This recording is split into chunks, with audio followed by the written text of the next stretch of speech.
여러분 안녕하십니까. 저희 폴리폴리 국민광장의 첫 프로그램, 첫 회 시작을 하겠습니다. 자, 일단 출연자 인사드리겠습니다. 안녕하십니까. 김태우TV의 김태우입니다. 반갑습니다. 안녕하세요. 반갑습니다. 지금 국민의힘 서울시당 부대변인 맡고 있는 이시우입니다. 박수!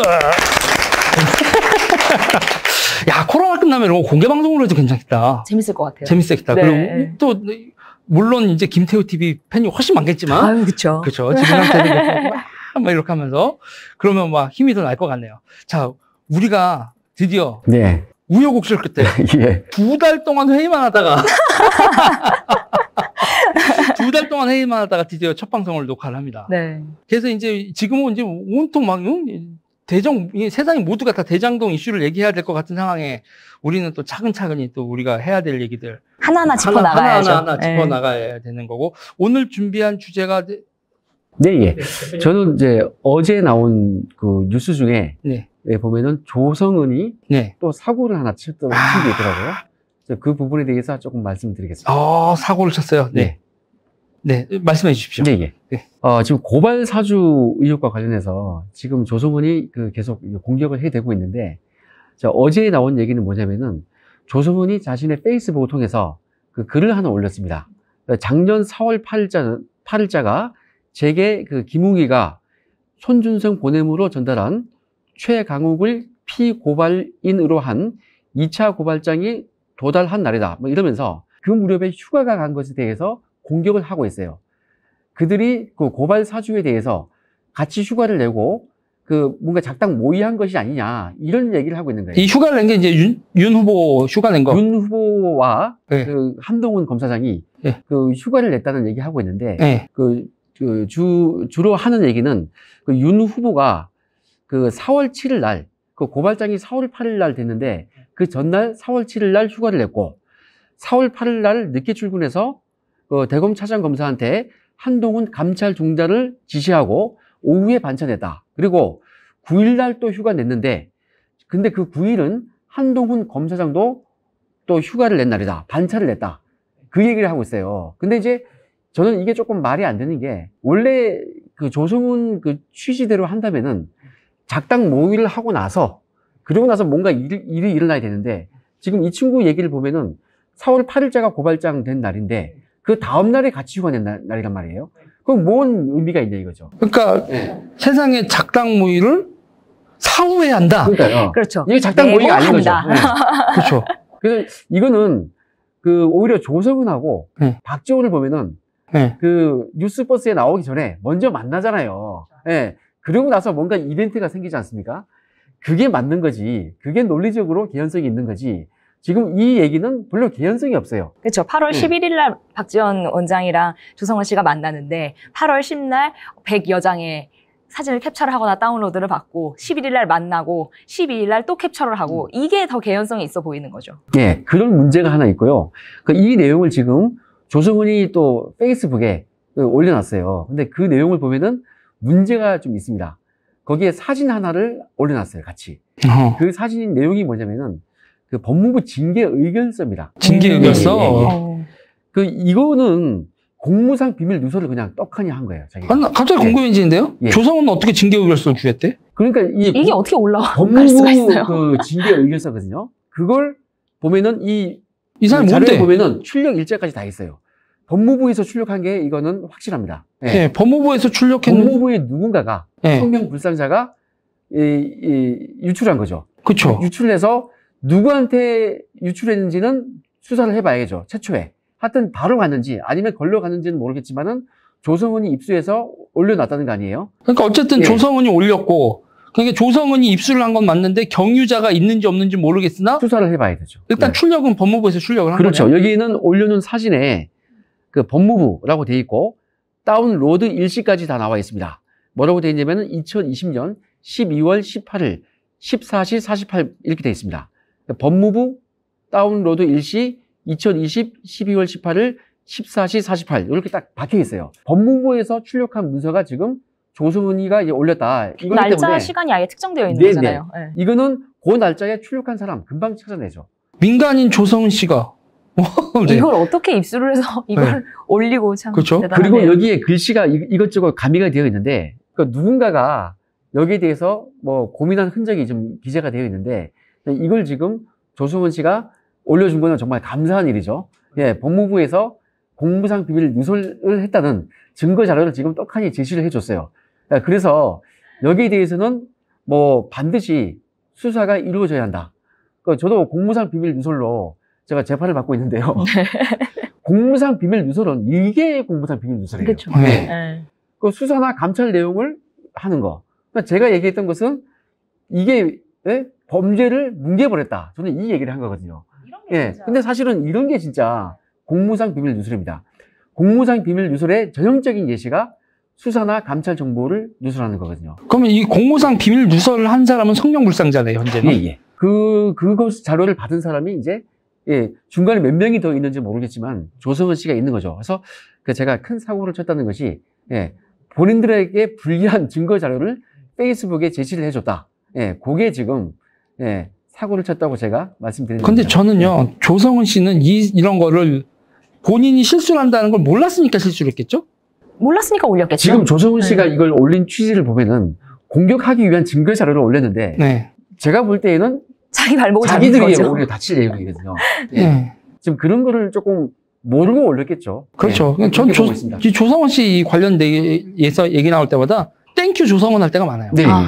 본인이 본인이 그쵸. 본인 무덤을 파는 거죠. 자꾸 파죠. 네. 좀 과시욕이 좀 있지 않나. 페이스북을 통해서 이런 자료가 내 손에 들어왔다. 이런 걸 셀럽으로서의 보여주고 싶은. 셀럽과 영향력을 네. 조금 내보이고 싶어하지 않나. 저는 주관적으로 판단을 해봅니다. 대표님하고 저하고 확실히 표현 방법이 달라요. 네. 과시욕이라고 하시잖아요. 네. 저는 관종이라고 합니다. 굉장히 다르네요, 결이. 굉장히 다르죠. 굉장히 다른 두 사람이 만나서 지금. 재판 한번 받아보시면 바뀔 겁니다. 네. 저는 조성은 씨가 관종이라는 게 아니라 조성은 씨의 행동이 관종스럽다? 그렇죠. 네.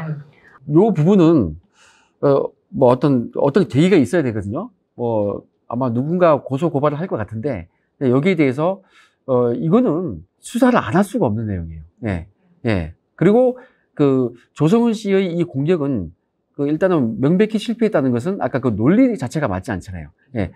작당 모의를 해서 휴가를 마치고 난 다음에 그리고 이런 일을 했어야 되는데 지금 거꾸로란 말이죠. 그래서 이제 설득력이 없다. 그리고 오히려 자신들이 다칠 일만 했다. 그래서 제가 사고를 쳤다고 말씀드립니다. 그러니까 조성은 씨는 원인이 결과보다 먼저 발생을 해야 된다는 기본적인 생각 자체를 못 하는구만. 그렇죠. 이거를 제가 조금 법률적으로 조금 말씀을 드리자면은 이거는 이제 공무상 비밀 누설죄가 되지 않습니다. 누설한 사람은. 근데 이제 누설 받은 사람은 누설죄가 되지 않아요. 네. 누설을 한 사람이 이제 누설죄가 되는 거지. 예. 그 성명불상자가 예, 이제 예. 법무부에 누군가 공직자가 있겠죠. 네, 예. 그 사람이 이제 예. 문제가 생기는 예. 거예요. 그러면 그 사람이 나온다면 찾아진다면은 그때부터 또 시작이죠.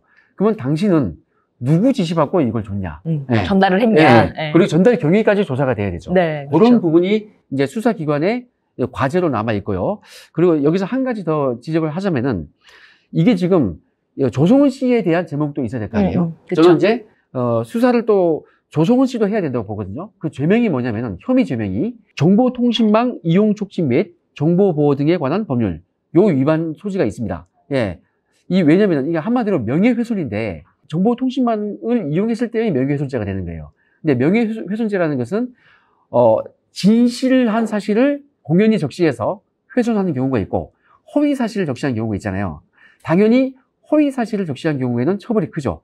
근데 저는 그렇게 혐의가 있다고 보고 있는데, 자, 그 내용을 정보통신망을 이용해서 지금 그 방법을 했기 때문에, 예, 정보통신망법 위반을 한 혐의가 있다. 그래서 이 혐의로도 지금 수사가 이루어져야 한다. 이렇게 말씀드립니다. 방금 말씀드린 그 법률, 그 70조에는 벌칙 조항이 있어요. 1항은 제가 말씀드렸다시피 사실을 적시해서 비방하는 경우, 명예를 훼손하는 경우, 그때는 3년 이하의 징역 또는 3천만 원 이하의 벌금에 처한다. 이렇게 되어 있고요. 2항을 보면은 그 사람을 비방할 목적으로 정보통신망을 통하여 공공연하게 거짓의 사실을 드러내어 다른 사람의 명예를 훼손한 자는 7년 이하의 징역, 세죠. 10년 이하의 자격정지 또는 5천만 원 이하의 벌금에 처한다. 자, 이렇게 되어 있습니다. 예. 그래서 이 혐의에 대해서는 조만간에 수사가 이루어질 것으로 제가 기대하고 있습니다. 예. 자, 일단 오늘 이게 이게 에피타이저잖아요. 그렇죠. 오늘 이제 오프닝이죠. 본격적으로 얘기할 거는 이제 그놈은 이제 정대택 씨와 관련되고 뭐 이렇게 얘기 나온. 그렇죠. 그렇죠? 그런 얘기들. 그러니까는 사실은 보면 되게 사적인 내용일 수 있었던 게 되게 공적이 돼 버렸어요. 그렇죠. 그렇죠? 그러니까 한 집안에 무슨 투자하고 뭐하고 사기꾼이 붙어가지고 뭐 돈 내놔라 말아 했던 얘기가 그게 무슨? 그러니까 정대택 씨의 개인적 원한을 예. 이제 저쪽 진영에서 이용을 하면서 그렇죠. 이게 허위 사실이 막 확대 재생산이 되고 네. 유포가 되고 그게 마치 기정 사실인 양 지금 퍼져 있는 상황입니다. 지금 이 얘기를 일단 딱 짚고 가자면은 윤석열에 대한 억울한 프레임을 씌운 최초의 경위를 지금 얘기를 하는 거죠. 그렇죠. 예. 그렇죠. 그러니까 이게 IMF 직후에 송파의 스포츠센터 그 투자와 관련된 얘기를 시작을 하는 거죠. 네. 그렇게 이야기가 풀어져나가는 시작이 시작점이 그렇게 거기죠. 됐죠. 예. 네, 맞습니다. 출발점. 네. 네, 그 시작점에 대해서 이시우 부대변인 좀 풀어줄 수 있으신가요? 네, 제가 네. 근데 이걸 이제 하기에 앞서서 네. 사실은 이제 저희가 고소고발을 이제 법률팀에서 지금 윤석열 법률팀에서 지금 진행을 했는데 그 고소장을 쓰다 보면 왜 어떤 내용이 명예훼손이고 뭐 이렇게 막 방송에서 나와서 사람들이 막 떠드는 내용들이 있잖아요. 근데 그거를 이제 워낙 지금 뭐 다 손이 모자르고 하다 보니까 변호사님들이 그걸 각각 맡아서 쓰는데 제가 한 영상을 그들이 하는 이야기하는 것들을 이렇게 받아 적어서 그러니까 고소장에 들어가는 그 명예훼손 되는 부분만 이제 그 사람들이 이야기하는 영상을 보고 발췌를 해서 하는 작업을 했는데 그래서 명예훼손하는 부분만 봐야겠다라고 했는데 접속사랑 조사 빼고는 다 명예훼손. 예. 그러니까 이걸 다 받아 적어야 되는 상황이 되더라고요. 근데 이제 그런 부분들이 너무나도 이제 허위 사실에 대한 이야기인 거고 그래서 이제 이거를 저도 궁금해서 검색을 해봤죠. 정대택 씨 이제 이름도 쳐보고 했는데 이 사실관계가 명확하게 나와 있지가 않은 거예요. 제가 그래서 이거에 대한 팩트를 어디서 찾아보고 어디 매체를 보고 공부를 했냐. 유 대표님 채널을 보고 제가. 저요? 네. 그러니까 아니 이게 그래서 이걸 보고 제가 너무 좀 황당하더라고요. 네. 뭐 다른 매체들이 막 열린공감 TV라든지 뭐 이렇게 이렇게 얘기해도 되나요? 채널 그죠. 이름. 그 오마이뉴스라든지 그런 데서 막 확대 재생산된 거에 대한 검색을 해보면 팩트가 나와 있는 게 아니에요. 그래서 그거를 이제 유 대표님 채널을 보고 제가 이제 이 팩트를 어떻게 보면 알게 됐고 그 부분에 대해서 제가 간단히 좀 설명을 드리면 110억짜리 그 스포츠 센터를 정대택 씨가 이제 소개를 해주죠. 그 윤석열 후보의 장모님께 이제 소개를 해주는데 이게 부동산 중개의 목적으로 뭐 4천만 원인가 이런 거를 이제 받아보려고 했는데 그게 경매에 나온 물건이지 이 부동산으로 중개를 한 물건이 아니더라고요. 일단 사실관계가 거기서부터 이제 틀어지는 거죠.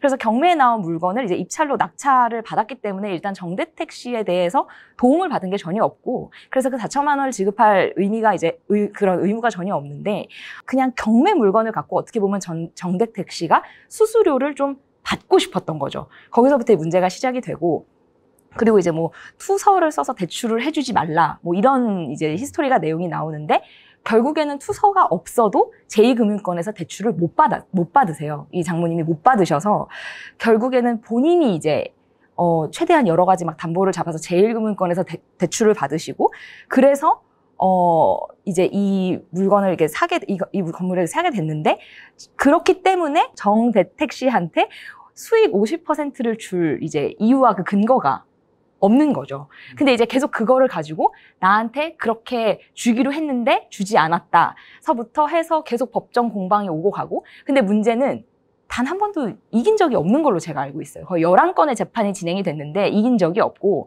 그렇기 때문에 이제 그거에 대한 분노의 표출로 뭐 허위 사실을 만들어서 유포를 하고 이거를 계속 진흙탕 싸움으로 끌고 가는 그런 상황인 거죠. 그러니까 이게 정대택 씨가 재판에서 줄줄줄 지는데 정대택 씨 주장에 의하면 자기가 진 이유가 무슨 뭘 어쩌고 저쩌고 하면서 검사랑 무슨 검사랑 관계가 어쩌고 자기가 이겨야 될 재판을 되게 사적인 이유 때문에 자기가 졌다 이런 주장을 하는 거 아니에요? 그렇죠. 그러면서 이제 그러니까 윤석열 후보가 검사이기 때문에 그쪽에 이렇게 손을 써주고 뭐 또 다른 사람이 뭐 뭐였냐면서 다 손을, 그게 아니었으면 자기가 이겼을 거다라는 게 이 사람의 주장인데 말도 안 되는 얘기죠. 그런 주장을 하고 있죠. 대한민국에서 그런 일이 11번이나 벌어진다? 그래서 이제 우리가 도대체 무슨 일이 있었는지를 하나하나 따져보게 되는 거죠. 그런데 이제, 네. 근데 일단은, 네. 정대택 씨 직업이 뭐로 되겠죠? 정대택 씨 직업이 공인중개사가 아니라면은, 네. 그 중개로 수수료를 받는 것도 이상한 거거든요. 그렇죠. 그렇잖아요. 그렇죠. 그래서 그 자체의 주장이 말이 안 되는 거예요. 근데 주장을 자기가 공인중개 수수료를 달라고 했는지는 모르겠어요. 그 팩트 자체를. 그게 아니고 그냥 내가 이 건물을 권리관계를 정리해 주겠다. 자, 이렇게 했으면은 뭐 법무사 자격증이 있다든지, 예, 그 정당한 수수료를 받을 자격이 있는지를 한번 따져봐야 될 것 같아요. 그걸 법원에서 인정을 해줬을까라는 의문이 하나 들고요. 그리고 이것이 아마 그런 그 이유 중에 패배를 계속했던 소송에서 그 하나이지 않을까. 권리가 없다. 일단 그렇게 본 거 아니에요? 네. 그러니까 그런 관점에서 조금 그런 생각이 드네요. 그럼 이제 아까 이제 직업 얘기 나왔지만 저는 지금 이 전국에서 이 사람들이 쓰고 있는 이 정대택 씨라든지 이호아 씨는 뭐예요? 뭐 제보자 X라고도 하고 이호아라고도 하고 실명이 지현진인가요? 결국 이 사람들 보면 다 사기 전과자들이에요. 그렇죠. 직업은 뭔지 모르겠는데 사기 전과자들이야. 그러니까 여기 같은 경우에도 이거를 자기가 그러니까 수익의 50%를 달라는 거 아니에요? 맞아요. 그러니까 이게 중개 수수료면 또 중개 수수료가 아니라 소개했다. 괜찮은 경매 물건을 소개했다라고 해서 그거에 대한 소개비를 받는다. 이러면 뭐 또 모르겠는데 수익의 50%를 내놓으라고 얘기를 하는 거고, 그리고 문제는 이게 그 수익의 50%를 요구하는 근거도 없을 뿐더러 이 사람이 또 그 과정에서도 방해했잖아요. 대출해주기로 했었던 은행들한테 전부 다 해주지 말라고 투서를 해서 이거 이상한 물건이다. 자기가 돈 받아야 되고 뭐 이렇게 권리관계가 이 투서를 써서 내가 문제 삼겠다고 엄포를 놓으니까 그쵸. 그 금융기관에서는 대출을 못 해주죠. 그쵸. 위험 부담이 있으니까 네. 혹시 모르니까, 그리고 귀찮기도 하고 네. 예, 번거로우시니까 대출을 안 해준 거 아니에요. 네. 그것도 어떻게 보면은 그 업무 방해가 아닌가 싶은 생각이 들어요. 그리고 거기서 네. 이제 더 중요하게 얘기하는 게, 그러면서 이제 각서가 나오는데, 그 각서가 50%를 하기로 했을 때는 이 각서가 나오는데, 이 각서의 배경도 이제 법원에서도 이걸 이행할 필요가 없다고 판결을 한 게, 결국은 이 각서가 나오게 된 배경이 그렇게 투서를 되니까 대출을 못 받게 상태고, 그 다음에 그게 이제 계약금이 10%가 들어간 상태에서 그게 날아가게 생긴 거 아니에요. 그러니까 이 각서를 은행들한테 취소하는 그 조건으로 각서를 써준 거잖아요. 그렇죠. 50%를 써준 거죠. 그래서 근데 문제는 이미 은행들은 찝찝하니까 은행 대출 안 제2금융권에서 다 안 해줬어요. 그렇죠. 네, 제2금융권에서 안 해주기로 하고. 네. 그러니까는 이거랑 상관없이 다른 재산들 담보로 대출을 받아서 나머지 잔금을 치른 거니. 그렇죠. 정대택이 여기서 방해를 했지 공헌한 바가 없는 거고, 법원도 그거에 입각해서 줄 필요가 없다는 판결을 내린 거죠. 네, 정확합니다. 네. 그런데 그러고 난 다음에 이제 여기서 이게 우리랑 계산법이 다른 거야. 계산법이 다른 거예요. 그러면 이 사람은 그 50% 20억이라고, 그것도 계산이 다르겠지만 그게 자기 돈인 거야. 자기 돈이었던 정도 없는데 상상 속에서 자기 머릿속에 계좌에는 입금이 됐어. 네. 근데 그걸 받아내야 되겠다는 거잖아요. 그러면서 20억 내나? 얼마죠? 정확히 액수가? 15억으로 알고 있어요. 15억인가요? 그게 이제 뭐 여러 가지 떼면 이제 30억의 수익이 발생을 했고, 네. 거기서 이제 반 50%를 이제 주장을 하면서 15억 내놔에 이제 소송이 걸린 거죠. 그러니까 15억 내놔는 이 15억 내놔의 근거가 지 머릿속에 계좌인 거잖아요. 그렇죠. 네. 근데 문제는 네. 이런 것이 그 팩트 자체는 네. 법원에서 계속 진 거 아니에요, 이 사람이. 네. 이 사람 말을 안 믿고 그 장모님 얘기를 좀 들어준 건데. 네. 그러니까 법원에서 그렇게 판결을 해서 판결이 끝난 상황인 그렇죠. 거죠. 네. 근데 그거를 왜 그 정치권에서 악용을 하나 이거죠. 그렇죠. 문제는. 네. 그리고 정대택은 재판이 진 다음에 판사하고 검사가 이상하다는 거 아니에요. 그러니까 재판을 불복하는 이유가 판사하고 검사가 저 집안 편이다. 저 집안 사위가 검사다. 그리고 이제 뭐 별의별 얘기를 다 하면서. 그게 저 사람들 특징인 것 같아요. 왜냐면 그 조금 유사한지는 모르겠지만은 한명숙 사건 보면은 9억 원 수수 유죄 대법원 확정 판결 났잖아요. 대법원도 인정을 안 하잖아요. 검사가 이상하다 지금 그러고 있는 거 아니에요. 아니다 이러면서. 이런 게 인정을 하지 못하는 그런 게 있는 거예요. 수표가 나왔는데. 여동생이 있었는데 전세자금으로. 그리고 그 전세자금 하면서 수표가 딱 번호를 해서 딱 그래서 돈 이렇게 흘러왔어. 전세자금 입금된 게 딱 나왔는데. 근데 그것도 자기에 대한 그 판단이 마음에 안 들면 법원이 틀렸다고 이제 계속 이야기를 하고 주장을 하는데 똑같은 상황이거든요. 그러면서 이제 조국 사건 아니에요. 그리고 거기서도 그렇죠. 그런단 말이죠. 뇌물을 누가 수표로 받냐라고 주장을 하는데 그걸 왜 나한테 묻냐. 니네가 수표로 받은 거지. 받았잖아 이미. 그런 상황인 거죠. 그러니까 수표로 받으면 뇌물이 아니다. 아니 그러면은 돈을 받을 땐 용역이 됐든 제품이 됐든 돈을 받아야 될 근거가 있어야 되는 거 아니냐. 존재와 당위를 구별하지 못하는. 그렇죠. 네? 사실관계는 있는데 네. 이건 아니어야 한다. 네. 네? 그렇게 믿는 거 아니에요. 확신범위 같이 좀 그쵸. 그런 면이 있습니다. 네. 네. 그렇죠. 네. 그러니까 뭐 돈은 오갈 때는 네. 용역과 서비스, 물건, 뭐 집을 뭘 받고 넘겨줘야 되잖아요. 그렇죠. 그 받고 넘겨주는데 자기의 정치적 후광이나 권력이면 그게 뇌물인 거 아니야. 근데 여기서 이제 나오면서 그러면 판사하고 검사가 왜 이 사람들 편을 들어주냐? 그러면 결국은 저 집단의 미모 그거에 홀려서 한 거다. 한 것 판사와 검사가 이렇게 판결을 내준 거다. 라는 이야기를 뭐 계속 근데 줄기차게 그 얘기 주장하고 이런 있죠. 황당한 얘기를 받아서 그럴싸한 것처럼 각색을 하는 쟤들은 무슨 정신머리냐고. 언론 재판에 써먹겠다. 네. 일단 뭐 그거 아니겠습니까? 네. 그리고 여기서 본건에서 이 정대택이 주장한 것처럼 가압류라는 게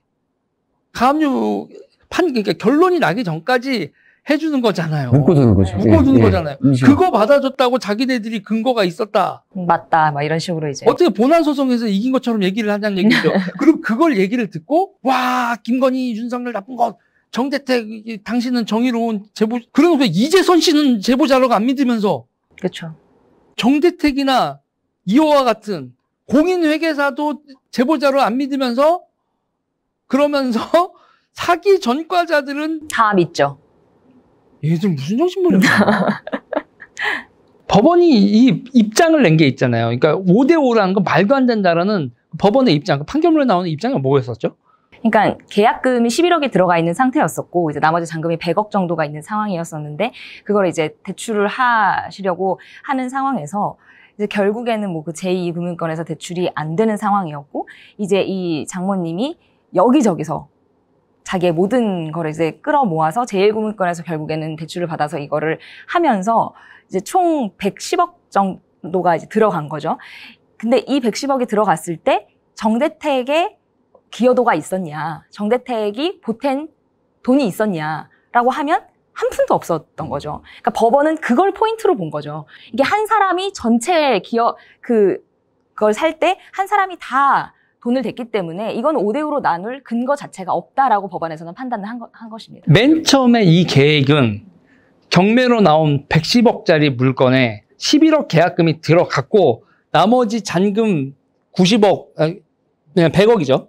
100억이 제2금융권에서 대출을 받으려고 한 건데 그걸 방해했죠, 오히려. 그 대출 받으려고 한 거를 이 정대택이 방해를 했고 투서 보내서. 그렇죠, 그렇죠. 가만히 그렇죠. 네. 그 투서를 보내서 방해를 했고 그리고 자기가 이거를 풀어준다. 대출이 될 수 있게 해줄 테니 응? 내가 그러려면 이 투서를 보낸 자기가 이거 아니다라고 얘기를 해줘야 100억이 이 대출을 받을 수 있으니 자기한테 수익의 5대5 각서를 써달라. 약정서를 약정서를 써달라. 약정서. 그래서 네. 약정서를 써서 갔는데 병원에서 오니까 당신네들 이상해.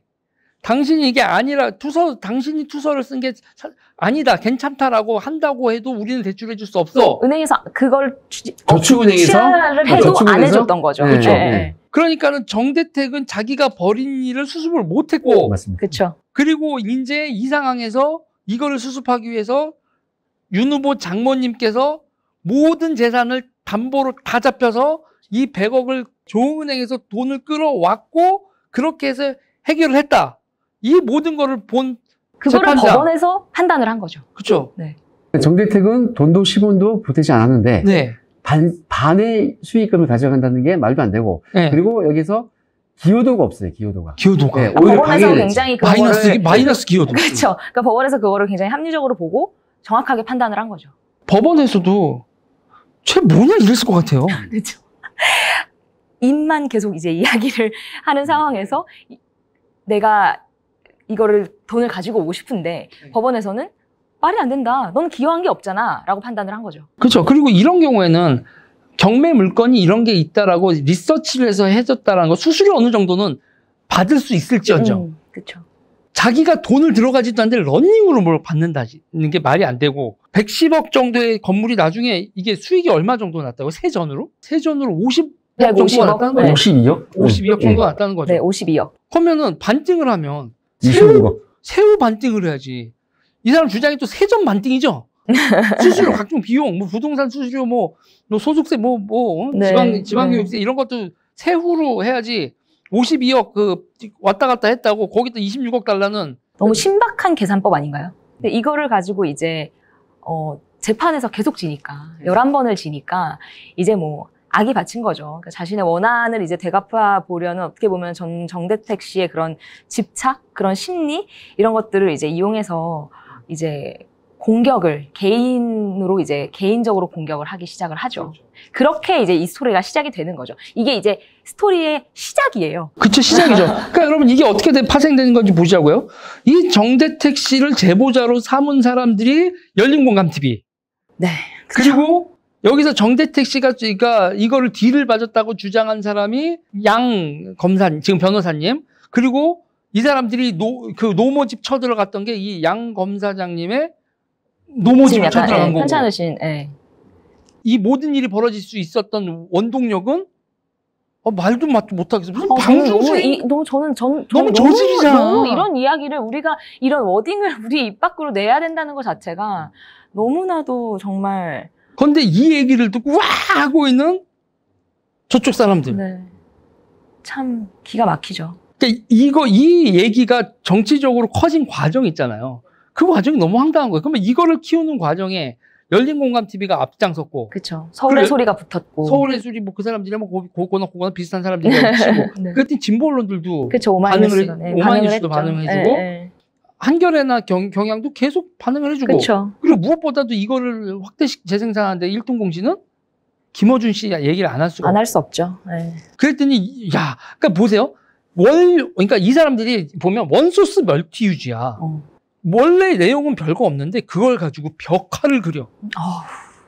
벽화를 그리고 소문을 내고, 그리고 그 열린공감TV도 뭐 한 번 방송을 하는 게 아니라요. 이거를 무한 확대 재생산을 해서요. 네. 이제 그런 영상들이 너무나도 많고, 이제 정말 그 말하는 거 하나하나를 들어보면, 맨 처음에 이거를 보도를 했을 때를 보니까, 이거는 뭐 사실이 아닐 수도 있습니다. 뭐 허위일 수 있습니다. 이렇게 보도를 시작을 하다가, 나중에는 그 문구를 다 빼버립니다. 빼고 이게 마치 기정사실인 양 방송을 하는 이제 그런 행태를 보이는 거죠. 그리고 여기서 보면 계속 스피노프가 나오는 거예요. 그렇죠. 이 모든 게 가능했었던 그게 뭐 그렇다라고 하더니 갑자기 무슨 호텔 줄리 이렇게 나오고. 그러니까 이 모든 스토리의 원본은 결국은 정대택 하나야. 네, 맞습니다. 정대택의 망상을 확대 재생산한 게 좌파인 거죠. 전 그 사람들이 무서운 이유가 누군가가 시동을 딱 켜주면은 네. 이심전심으로 뭐 시민단체, 정치인, 그리고 뭐 여기저기 언론, 그쪽 매체 이심전심으로 똘똘 뭉쳐서 같이 박수를 쳐주는 게 그 집중력이 정말 무섭다는 생각이 들어요. 일사불란하죠. 네, 굉장히 일사불란하죠. 그러니까 아침 7시마다 이제 김어준은 부흥회를 하죠. 믿습니까? 아멘, 막 이런 식으로. 믿습니까? 그러면 줄리 막 이러고.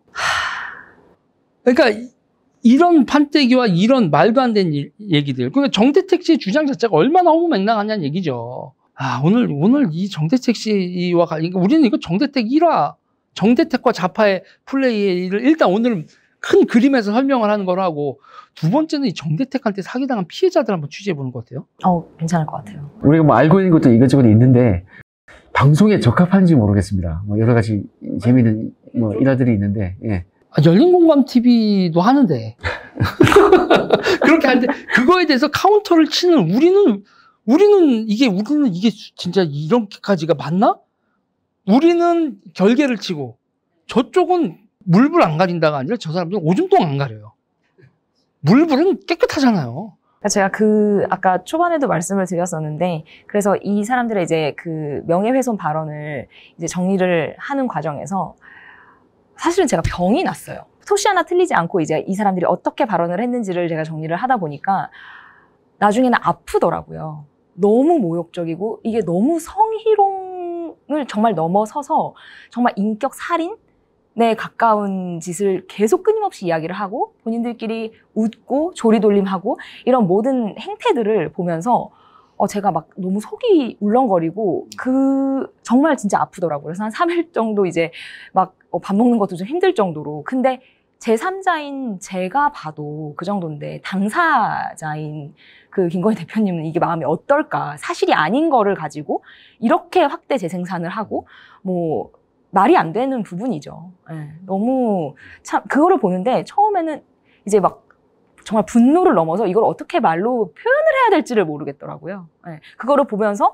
또 미친 듯이 이제 열광하는 그쪽에 계신 이제 구독자들 같은, 그러니까 너무 안타까웠어요. 이게 진실이 그게 아니고 사실이 그게 아닌데, 그리고 지금 우리 쪽 이제 뭐 윤석열 후보 지지하시는 분들이나 이제 우파 쪽을 지지하시는 분들도 이런 거에 대해서 명확하게 팩트를 잘 모르고 계셔서 이제 이게 대응이 잘 안 되는 부분이 있는 거예요. 근데 저는 이걸 오늘 준비를 하면서 느낀 게 뭐냐면, 사실은 뭐 캠프에서도 열심히 일을 하고 있고 우리도 이렇게 모여서 방송을 하고 있고 이런 것들이 굉장히 중요한데, 사실은 우리가 이런 사실 팩트를 명확하게 정리를 해서 이제 우리 구독자님들에게 알려드리면 우리가 무한 공급을 해드려야겠다. 그래서 어떻게 보면 지금 이거를 보고 계신, 이 방송을 보고 계신 분들이 다 각자 자리에서 가족이라든지 그런 이야기를 했을 때 줄리 사실 아니야? 라고 했을 때 바로바로 대응을 하실 수 있게, 사실 그분들이 최전선에서 싸우고 계신 분들이거든요. 그래서 우리 구독자님들이랑 같이 함께 이 방송을 만들어 가야겠다. 정말 사실에 기반한 명확한 내용들을 우리는 전달할 필요가 있겠다. 이런 생각을 많이 했습니다. 그렇죠. 요새는 뭐 워낙에 단위수가 조단이 나오고 네. 몇천억 나오고 대장동 때문에 그게 우리가 지금 저는 맨 처음에 프레임을 이렇게 잡으려고, 그래서 정대택 국민 사기꾼 이렇게 프레임을 잡으려고 했는데 너무 큰데요, 네이밍이. 근데 국민 사기꾼은 다른. 그러니까 대장동이 나오면서 이거 어떻게 프레임을, 이게 너무 작아졌어.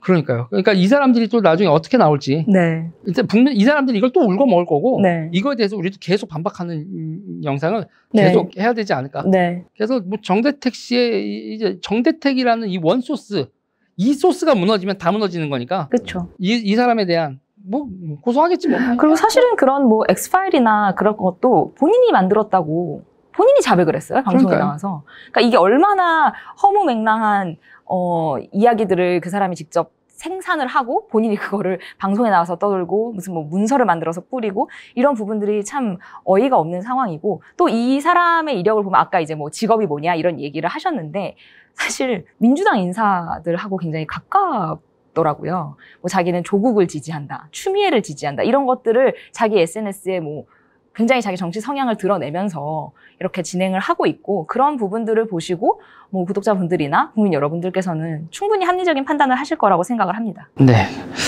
일단 여러분 오늘 이 얘기 정대택 씨 1편, 그리고 또 조성은 정대택 오늘 이렇네요. 결국 하다 보니까 인물 탐구가 되네. 네. 네, 사건 탐구, 인물 탐구 앞으로 계속해 나가도록 하겠습니다. 일단 오늘 처음이었는데 네. 약간 이 처음이니까 이제 합을 맞춘다. 네. 그런 거니까 여러분들 네. 이제 가면 갈수록 재미가 있고 저희도 이제 케미가 터지기 시작할 겁니다. 네. 그리고 이제 오늘 이렇게 셋이 모여서 방송을 했지만 이제 몇몇 또 멤버들이 더 있고요. 그리고 저희가 이제 제가 이제 계속 움직이면서 이제 둘 이렇게 이렇게 여러 조합이 나오면서 유닛 활동. 네, 유닛 활동이 되게 많은 저희 조합이다. 그리고 이제 김태우 TV와 유재일 TV에서도 보실 수 있고, 저희는 이제 연합 채널이죠. 네. 응? 그래서 사실 너무 부끄럽지만 네. 저도 채널을 하나 조심스럽게 네. 이제 파봤거든요. 떡상하는 겁니다. 이렇게. 네. 채널 이름이 뭐죠? 저는 시우 아이드라고 이제 이름을 따셨군요. 네. 그래서 이제 뭐 뉴스 읽어주는 누나 컨셉으로 이제 만들었는데 많은 관심 부탁드리겠습니다. 네, 여러분 오늘 첫 시간 시청해 주셔서 감사하고요. 전 지금까지 유재일이었고요. 저도 혼자 방송하다가 여럿이 하니까 재미있네요. 네, 즐거웠습니다. 네. 오늘 저도 너무 즐거웠고요. 앞으로 더 좋은 모습 많이 보여드리겠습니다. 이시우였습니다. 그리고 여러분 저희가 이렇게 썰로 푼 것도 있지만 거의 다큐멘터리 영상도 하나를 제작한 게 있습니다. 성우까지 동원했고 돈도 많이 들었어요. 많이 봐주십시오. 감사합니다. 감사합니다. 감사합니다.